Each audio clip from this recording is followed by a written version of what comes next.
The great hall floated in space between three dying stars. Its walls were made of crystal that sparkled with different colors. Inside, hundreds of alien beings sat in rows of seats that curved around a central stage. Some aliens looked like giant insects. Others were made of living light.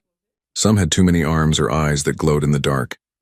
Hyunwoo walked into the hall with 4 other humans behind him. He wore a simple black suit that looked plain next to the fancy robes and armor of the other delegates. Somin walked on his right side. She was a tall woman with short hair and steady eyes. Her uniform had no decorations, but everyone could tell she was a soldier. Taeho walked on the left. He carried a small bag with papers and documents. Behind them came Da-eun, an old woman with white hair and deep wrinkles. Jin-A came last. She was young and alert, watching everything around them. The humans sat in their assigned seats near the back of the hall. Other delegates pointed at them and whispered. Some made sounds that might have been laughter. The humans did not react. They sat straight and waited. A massive creature stood up at the front of the hall. It had purple skin and 4 arms. When it spoke, its voice boomed through the crystal chamber. "We are here today to judge the humans," the creature said. "They have broken the sacred protocols. They refuse to give up their colony world to the Zilani Empire. This is against galactic law." Another alien stood up. This one looked like a giant insect with sharp claws and glowing red eyes. It clicked its mouthparts together before speaking. "The world they call New Busan could feed 1 trillion beings if we use our bioadaptation technology," the insect said. "But 12 million humans live there now. They are wasting the planet's resources. They grow simple crops when we could create food forests. They build small cities when we could build megastructures. They must leave so we can use the world properly." Hyunwoo started to stand, but Da-eun put her hand on his arm. The old woman stood up slowly instead. Her voice was quiet, but somehow everyone in the hall could hear her clearly. "Honored council members," Da-eun said. "New Busan is not just a world to us. It is home. 12 million people live there. They have built schools for their children. They have farms and workshops. They have places where they bury their dead and remember their ancestors. We cannot abandon these people." The purple creature laughed. It was not a happy sound. "Humans always talk about feelings," it said. "You care too much about small things. One world is nothing compared to the good of the galaxy. You must think about what is best for everyone, not just yourselves." A being made of blue light flickered brighter as it spoke. "The Zilani Empire has technology that can transform worlds. They can make New Busan into a paradise. Your emotional attachment to dirt and rocks is holding back progress." Somin's jaw tightened, but she said nothing. Jin-A's hand moved closer to her weapon, but she did not draw it. Taeho wrote notes on his papers with steady hands. The insect creature clicked its claws together. "We have been patient with humans for 300 years. You are good workers. You build things and fix things. But you do not understand the bigger picture. You cannot see beyond your small lives and small worlds." More aliens began to speak. Each one said the same thing in different ways. Humans were useful but limited. They worked hard but thought small. They had value as laborers but not as leaders. They should be grateful for the chance to serve the greater galactic community. A silver robot-like being stood up. Its voice sounded like metal scraping against metal. "The evidence is clear," it said. "Humans have refused a direct order from the Galactic Council. They must evacuate New Busan within 1 solar cycle. If they do not, we will cut off all trade with human worlds. No human ship will be allowed to use galactic hyperspace lanes. No human colony will receive supplies or support. They will be alone in the galaxy." The purple creature raised all 4 of its arms. "The Council has voted. The humans have 30 standard days to remove all people from New Busan. After that, the Zilani Empire will take control of the world. This is final." Hyunwoo stood up again. This time Da-eun did not stop him. "May I ask a question?" Hyunwoo said. The purple creature looked annoyed. "Speak quickly. What happens to the 12 million people who live on New Busan? Where will they go?" The insect alien clicked its claws dismissively. "There are many worlds that need workers. Your people will find new homes. Some may even be allowed to stay on New Busan as laborers for the Zilani projects." "As slaves, you mean?" Somin said quietly. The hall became very quiet. The purple creature's eyes glowed brighter. "You forget your place, human," it said. "You are here as guests of the council. You will show respect." Taeho gathered his papers and put them in his bag. Taeyoon stood up slowly, using her walking stick for support. Jin-A moved to help her.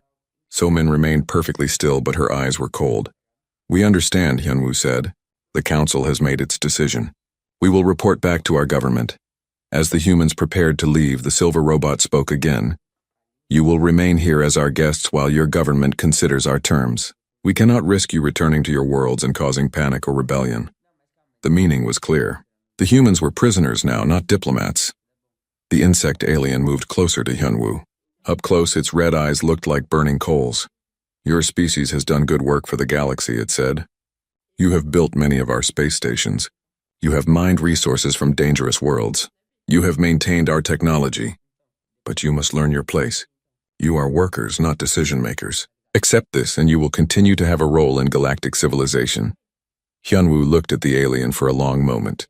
Then he looked at his companions. Dayun's old eyes held secrets that the council could not guess. So-min stood like a soldier ready for battle. Jinhye watched everything with sharp attention. Taeho held his papers like they contained something important. "We will consider your words," Hyunwoo said finally. But as the humans left the hall under guard, none of them looked like people who were considering surrender. They looked like people who were making plans. After the formal meeting ended, the alien delegates moved to a large social hall. The room had soft lighting and comfortable chairs arranged in small groups. Servants brought drinks and food from different worlds. The atmosphere was supposed to be friendly and relaxed. The humans were escorted to a corner table.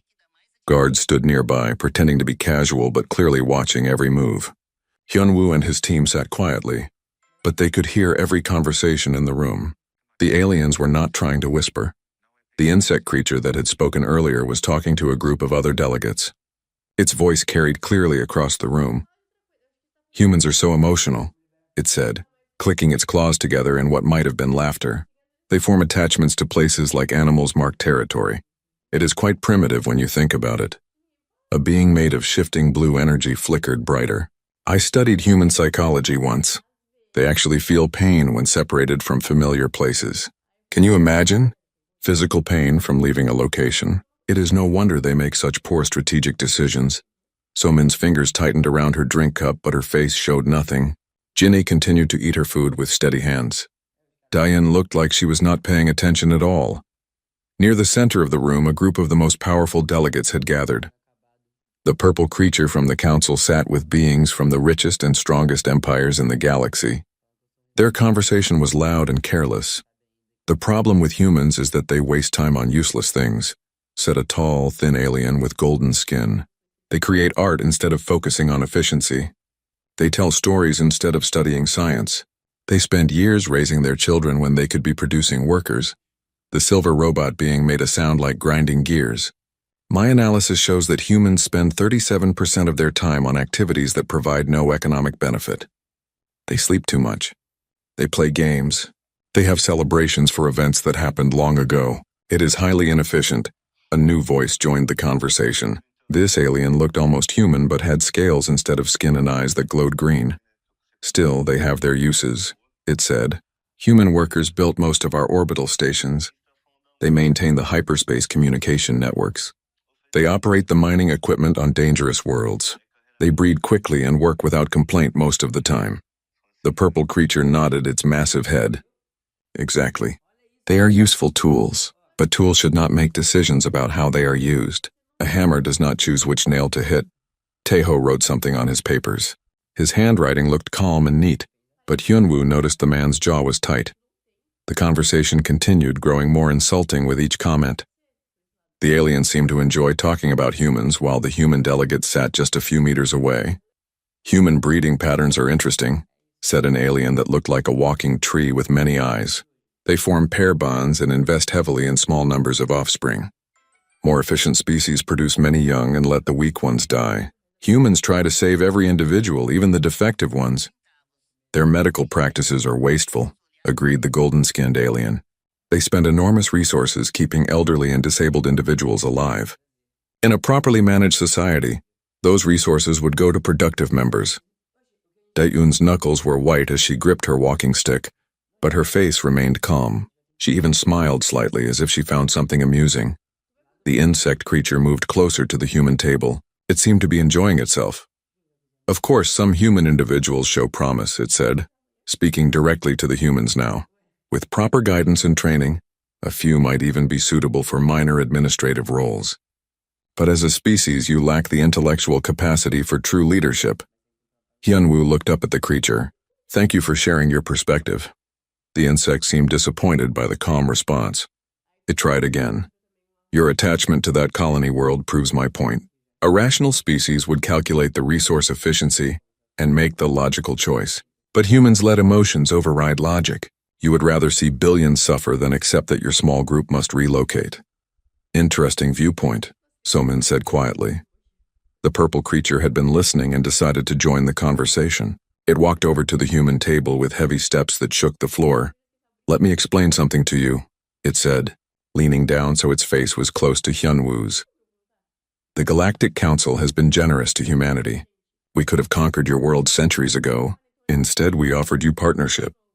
We gave you useful work. We allowed you to spread to many systems. In return, we ask only for cooperation. We appreciate the Council's generosity, Hyunwoo replied. Then you understand why this situation with New Busan is so disappointing, the creature continued.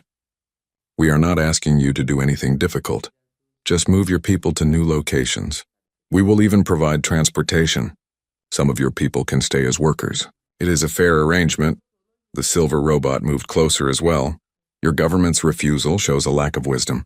Perhaps human leaders need better advisors. The Council could provide guidance to help humans make better decisions in the future. Jin-A's hand moved slightly toward her weapon, but she caught herself and reached for her drink instead. You see, the golden-skinned alien added, humans think in terms of individuals. You worry about each person's feelings and desires, but true leaders think about the greater good. They make hard choices that benefit the majority, even if some individuals must sacrifice.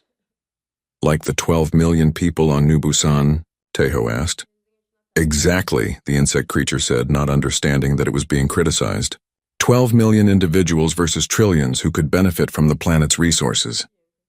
The mathematics is simple. The tree-like alien joined the group around the human table. Humans also have difficulty with long-term planning. You think in terms of single lifetimes. We think in terms of millennia. Your colony has existed for only 200 years. We are planning for the next 10,000. Your people will adapt, the purple creature said with confidence. Humans are flexible. It is one of your better traits. In a few generations, no one will even remember New Busan. Your descendants will thank us for helping them find better worlds. Da-Yoon finally looked up from her food. When she spoke, her voice was soft and gentle, like a grandmother talking to children. You have given us much to think about, she said. We can see that the Council has spent a great deal of time considering this matter. The aliens looked pleased. They seemed to think the old woman was finally understanding their wisdom. Indeed, the purple creature said. We do not make these decisions lightly. Everything we do serves the greater good of galactic civilization. Of course, Da-Eun agreed. And we are grateful for the lesson. But there was something in her tone that made Hyunwoo look at her more carefully. The old woman's eyes held a strange light, as if she knew something the aliens did not. The social gathering continued for another hour. The aliens talked among themselves about the various ways humans could be better utilized. They discussed breeding programs to create more efficient workers. They debated whether human creativity could be channeled into useful directions, or if it was simply a wasteful trait that should be discouraged. Through it all, the 5 humans listened in silence. They asked no questions and made no protests. They seemed to accept everything they heard with calm resignation. When the gathering finally ended, the aliens felt very satisfied with themselves. They had explained the situation clearly to the humans. They had shown patience and wisdom. Surely now the human government would see reason and accept the Council's generous terms. As the humans were escorted back to their quarters under guard, none of the aliens noticed the small smiles on their faces. None of them saw the looks that passed between Hyunwoo and his companions. The aliens thought they had won a great victory through logic and persuasion. They had no idea that they had just made the biggest mistake in galactic history. 3 days passed in the Crystal Hall. The aliens waited for word from the human government. They expected surrender. They expected negotiations. They expected the humans to beg for better terms. Instead, Hyunwoo requested permission to address the Council one final time. The purple creature seemed annoyed. What more is there to discuss? The terms are clear. Your government has 2 days left to comply. We would like to give our formal response, Hyunwoo said. The council agreed, thinking the humans were ready to accept defeat. The great hall filled with delegates again. Everyone wanted to hear the humans surrender. Some aliens brought recording devices to capture the moment for history. Hyunwoo walked to the center of the hall with his 4 companions behind him. Taeyun moved slowly with her walking stick, but her back was straight. Somin wore her plain uniform with no decorations. Jinhye stayed alert, watching the crowd. Taeho carried his bag of papers. The hall grew quiet as Hyunwoo reached the speaking platform. Hundreds of alien eyes focused on him. Some delegates leaned forward in their seats, eager to hear the surrender. Honored representatives of the Galactic Council, Hyunwoo began. His voice was calm and clear. We have listened to your judgment. We have heard your wisdom. We understand your position completely. The aliens nodded, satisfied. This was what they wanted to hear. You have explained that humans are useful workers but poor decision-makers. You have shown us that our emotional attachments are primitive and wasteful. You have demonstrated that our individual concerns must give way to galactic efficiency. More nodding from the crowd. The insect creature clicked its claws approvingly. You have made it clear that humanity's role is to serve the greater good as defined by this council. You have told us that our colony worlds exist only at your generosity. You have shown us our place in your galactic order. The silver robot made a pleased grinding sound. The purple creature smiled with all its teeth showing. Hyunwoo paused and looked around the hall. When he spoke again, his voice carried to every corner of the vast chamber. We decline. The 2 words hit the hall like a physical blow. For a moment, no one moved. No one spoke. The silence stretched until it became uncomfortable. Then the hall exploded into chaos. You cannot decline. The purple creature roared, rising from its seat. The council has spoken. This is rebellion, screeched the insect alien. This is treason against galactic law. Hyunwoo waited for the noise to die down. When it did, he continued speaking as if nothing had happened. The human delegation respectfully withdraws from these proceedings. We will return to our worlds and inform our people of the council's perspective. The silver robot's voice cut through the air like a blade. You are not permitted to leave. You are bound by council authority to remain until this matter is resolved. Taeyun stepped forward. Despite her age and her walking stick, her presence filled the hall. When she spoke, everyone listened. We are bound by human law, she said softly, and human law recognizes no authority that treats its citizens as disposable property. You signed the Galactic Accords. The purple creature shouted. You agreed to abide by council decisions. We agreed to participate in a community of equals, Taeho replied, speaking for the first time. We did not agree to become slaves. The tree-like alien with many eyes swayed angrily. You are making a terrible mistake. Without the council's protection, human worlds will be vulnerable to attack. Without access to galactic trade, your people will starve. Somin smiled for the first time since arriving at the station. It was not a pleasant smile. We will manage, she said. The golden-skinned alien stood up, its green eyes glowing brighter. You cannot survive alone. Humans depend on galactic technology. Your ships use our hyperspace drives.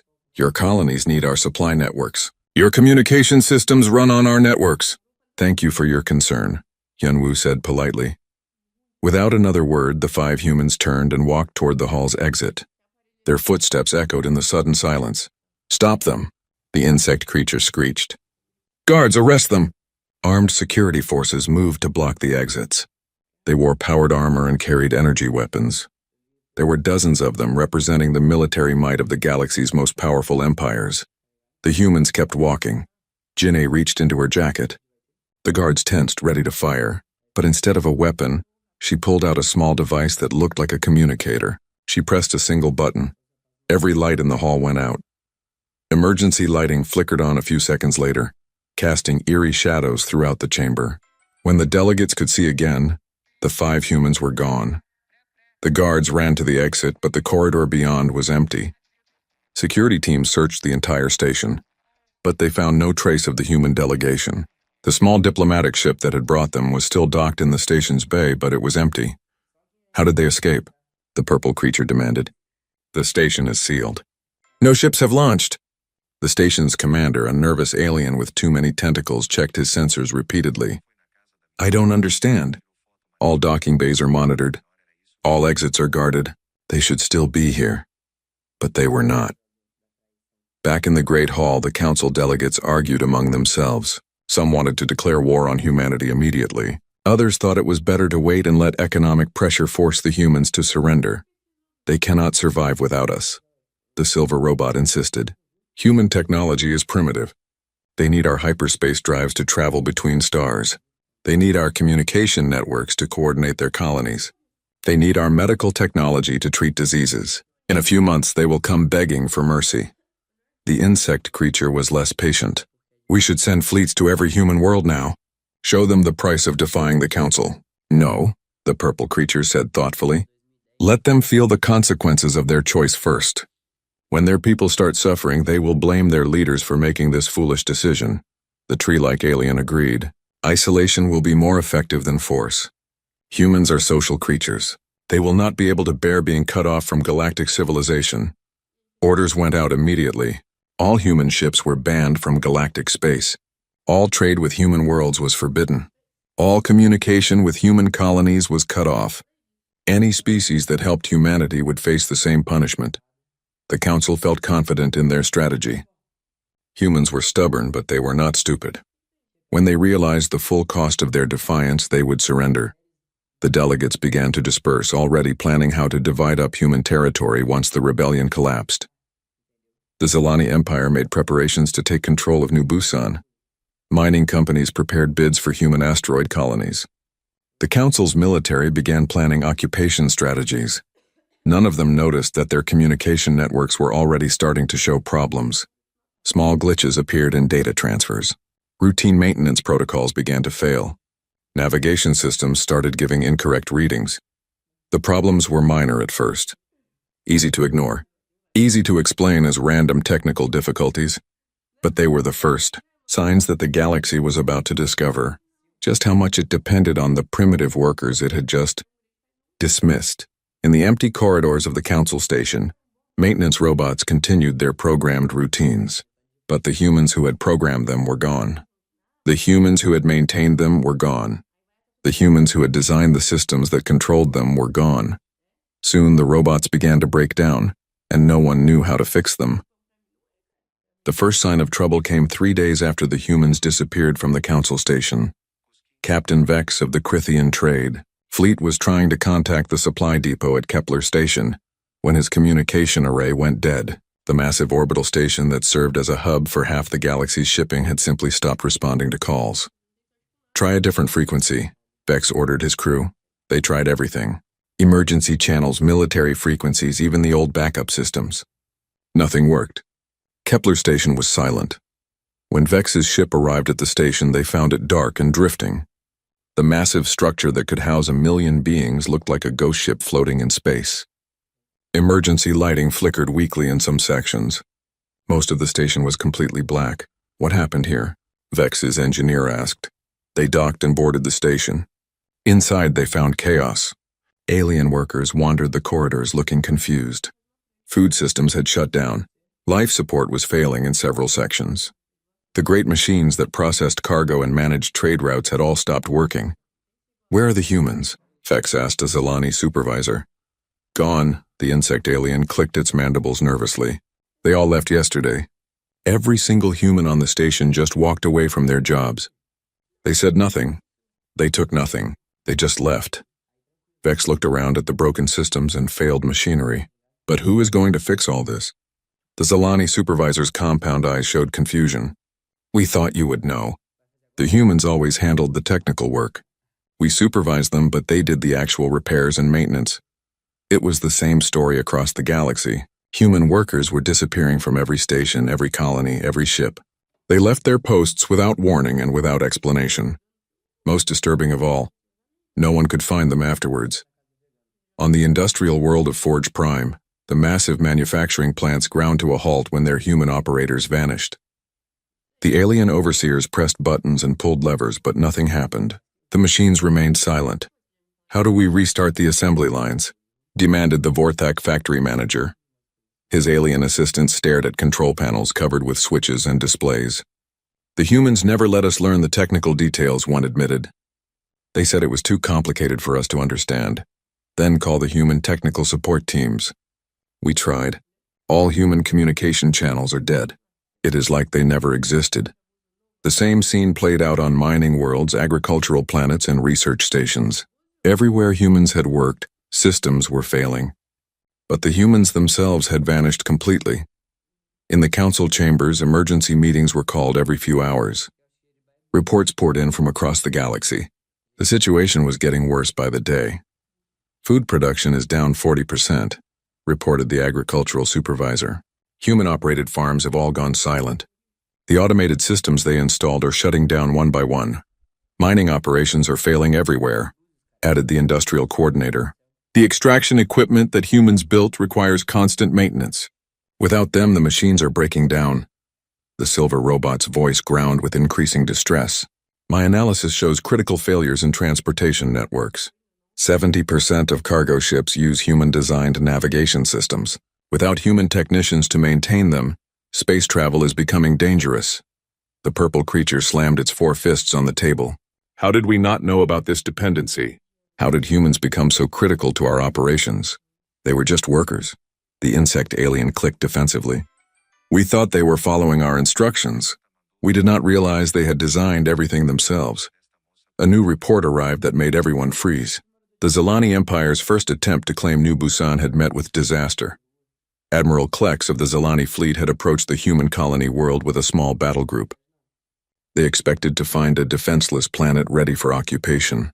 Instead, they found empty space. What do you mean, empty space? The council demanded.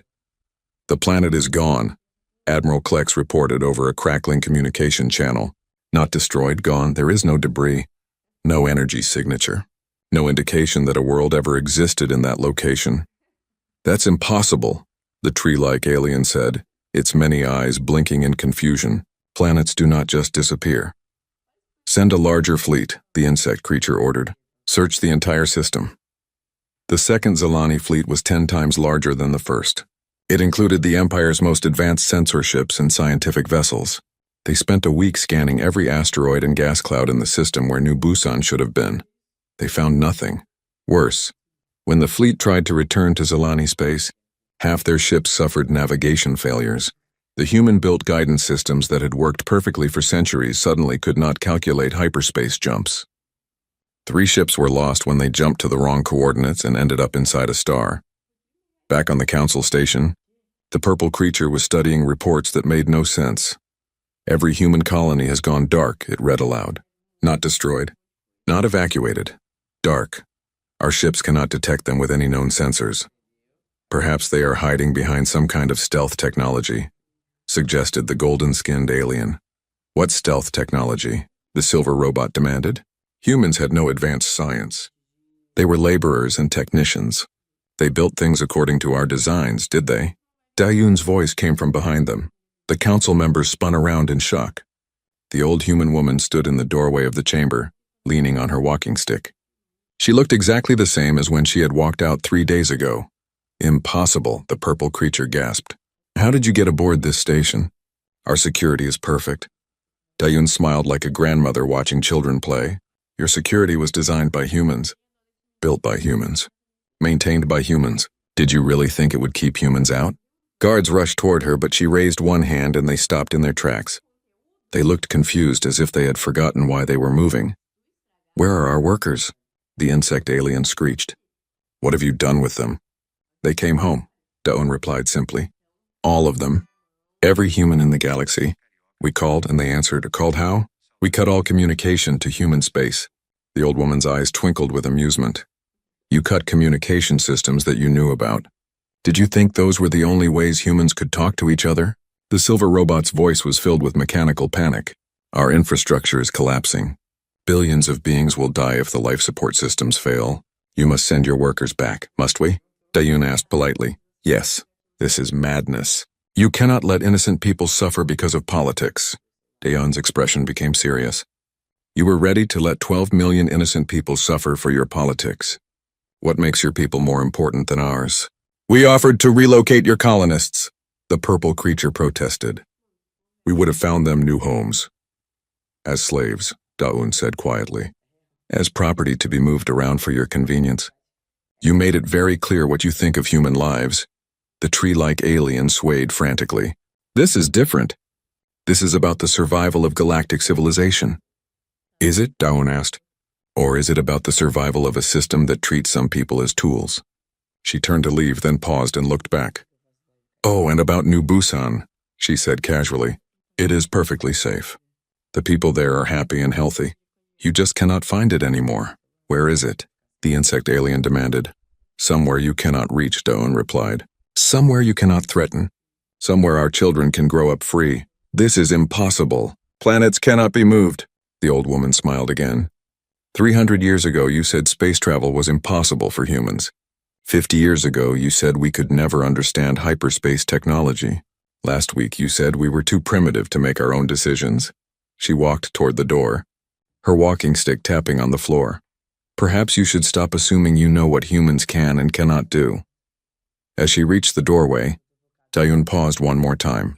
Your systems will continue to fail until you learn a very simple lesson, she said. Civilization is not about who has the biggest fleets or controls the most worlds.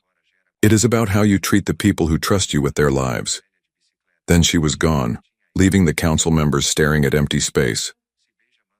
Outside the station, stars began disappearing from the sky, not going dark, disappearing. Entire solar systems vanished from sensors as if they had never existed. Every star system with a human colony. Every asteroid base with human miners. Every space station with human workers. All of them were simply gone. The galaxy was about to learn what it really meant to be alone. 6 months after the humans walked away, the Galactic Council faced complete collapse. The great crystal hall where they had once made decisions for trillions of beings was now cold and dark. Half the lights had failed and no one knew how to fix them. The air recycling systems worked poorly, filling the chamber with strange smells. Food deliveries had stopped coming because the transport ships could not navigate reliably without human-maintained guidance systems. Only a dozen delegates still attended the emergency meetings. The rest had returned to their home worlds to deal with local disasters. The mighty galactic civilization was breaking apart piece by piece. The purple creature that had once led the council now looked thin and tired. Its skin had lost its bright color and it moved slowly. Report on the Vorthak Confederation, it said wearily. A small, nervous alien stepped forward. The government has fallen. Food distribution networks failed completely last month. Riots have spread to 47 worlds. 3 star systems have declared independence. The Zelani Empire? Civil war, the silver robot reported. Its voice now crackled with static because no one could repair its damaged circuits. Conquered worlds are rebelling everywhere. The military cannot coordinate attacks because their fleet communications keep failing. What about the industrial worlds? Most factories have shut down. The automated systems that humans installed are too complex for other species to operate. Engineers from 12 different races have tried to restart production on Forge Prime. All have failed. The insect alien that had been so confident months ago now clicked its mandibles nervously. Even basic maintenance is becoming impossible. The machines break down faster than we can repair them. Every system seems designed to require human knowledge. A new voice interrupted the meeting. That is because they were. Everyone turned to see Hyunwoo standing in the doorway. He wore the same simple black suit he had worn during the trial. Behind him stood Somin, still in her plain military uniform. Impossible, the purple creature whispered. Our sensors detected no ships approaching the station. Your sensors were built by humans, Somin replied with a slight smile. Did you really think they could not be fooled by their own creators? More humans entered the chamber. Taeho carried his ever-present bag of papers. Dayun walked slowly with her cane, looking exactly as she had months ago. Jin'e came last, alert and watchful. We received your messages, Hyunwoo said calmly. 734 requests for negotiation. 412 demands for our workers to return. 291 threats of military action. The silver robot made a grinding sound that might have been laughter or despair. Military action? Half our fleets are stranded because their navigation systems have failed. The other half cannot coordinate because their communication arrays are breaking down. We know, Somin said simply. Why did you come back? The insect alien asked. We have nothing left to offer you. Our civilization is dying, Dayun stepped forward, her ancient eyes kind but sad. We came because people are suffering. Not the council members who made the decisions. Not the military leaders who threatened us. Ordinary people who had nothing to do with your mistakes. Then you will help us? The purple creature asked hopefully. That depends, Hyunwoo replied, on whether you have learned anything from these past 6 months. The nervous alien who had reported on the Vorthak Confederation spoke up.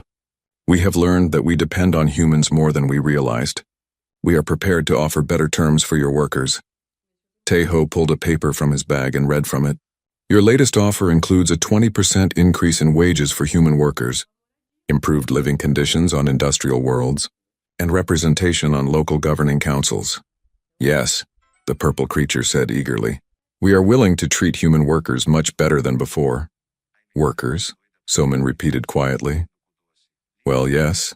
That is what humans do best. You are excellent at building and maintaining things. We can create a better partnership where humans handle technical work and other species handle leadership and planning. The humans looked at each other. Genie actually laughed, though not in a happy way. You still do not understand, Dayun said gently. What do you mean? The tree-like alien asked. Hyunwoo walked to the center of the chamber just as he had months ago. But this time he was not a prisoner begging for mercy. This time the council members were the ones who looked desperate. For 300 years, he began, humans have been more than workers in your civilization. We have been engineers, scientists, and innovators. But you saw us as laborers because that fit your assumptions about our abilities. That's not true, the insect alien protested. We always respected human technical skills. You respected our ability to follow instructions, Taeho corrected. You never realized we were writing those instructions ourselves. So-min gestured around the failing chamber. Every system that is breaking down now was designed by humans. The hyperspace navigation networks, the automated factories, the life support systems, the communication arrays, all of it. But you built them according to our specifications, the silver robot argued, did we? Dayun asked with that same grandmother smile. Or did we give you specifications and let you think they were yours? The silence that followed was absolute. Ginny pulled out a small device similar to the one she had used months ago. She pressed a button and suddenly the chamber's lights came back on. The air recycling system hummed to life. Display screens around the room began showing data again. We never stopped maintaining your systems, she explained. We just did it remotely. Every time something broke, we fixed it. Every time a ship got lost, we guided it home. Every time a factory shut down, we restarted it. Until we stopped, So-min added. The council members stared in growing horror as they began to understand the true scope of their situation. You mean humans have been controlling everything all along? The purple creature asked. Not controlling, Hyunwoo corrected. Supporting, maintaining, keeping things running while you made the big decisions. We were happy to work in the background as long as we were treated with respect. But the technology is too advanced for your species, the tree-like alien insisted. Our scientists confirmed this. Humans lack the intellectual capacity for such complex engineering. Dayun's laugh was like music. Your scientists examined the interfaces we built for you to use. They never saw the real technology underneath. Taeho opened his bag and pulled out what looked like a simple tablet computer. When he activated it, the air above it filled with a three-dimensional display showing the complete schematic of the council station. The aliens gasped as they saw layer upon layer of technology they had never suspected. Hidden systems ran throughout the station like a second nervous system. The technology was so advanced it seemed almost magical. This is impossible, the silver robot whispered. If humans possessed such advanced science, why did you hide it? Why did you pretend to be simple workers? Because we hoped you would grow, Daon replied. We hoped that by working together, all species could learn from each other. We thought that given time you would see us as partners instead of tools. We were wrong, So-min said bluntly. Hyunwoo looked around at the council members with something that might have been pity. You had 3 centuries to treat us as equals. Instead, you became more and more convinced of your superiority. You told yourselves that humans were useful but limited. You believed your own lies until you forgot they were lies. What do you want from us now? The purple creature asked. Nothing, Hyunwoo replied. The simple word hit the chamber like a physical blow. Nothing, the insect alien clicked frantically. But our civilizations are collapsing. Billions will die without the technology you maintain. Then you should learn to maintain it yourselves, Janae suggested. We cannot. It is too complex. It is only complex because you never tried to understand it, So-min said. You were content to let humans do the work while you took the credit. Dae-yoon stepped forward again. However, we are not without compassion. We will not let innocent people suffer for their leader's mistakes. She gestured, and the display above Taeho's tablet changed. Now it showed star charts with dozens of systems highlighted in blue. These are refugee worlds, she explained. Any being who wishes to live in peace is welcome there. We will provide food, shelter, and protection. All we ask in return is that people treat each other with dignity and respect. And the rest of the galaxy? The nervous alien asked. Will learn to stand on its own, Hyunwoo said. Or fall. That choice is yours to make. The silver robot's voice was barely audible. Are you abandoning us completely? So-min looked at the robot with something that might have been sympathy. You abandoned us first. You made it clear that we were tools, not people. Tools to be used and discarded when more efficient options became available. We were wrong, the purple creature said desperately. We admit our mistakes. Surely we can find a way forward together. Dae-yoon's expression was infinitely sad. Perhaps, but not today. And not until you understand what civilization really means. The humans turned to leave just as they had months ago. But this time no guards moved to stop them. This time, no voices called out threats or demands. As they reached the doorway, Hyunwoo paused and looked back one final time.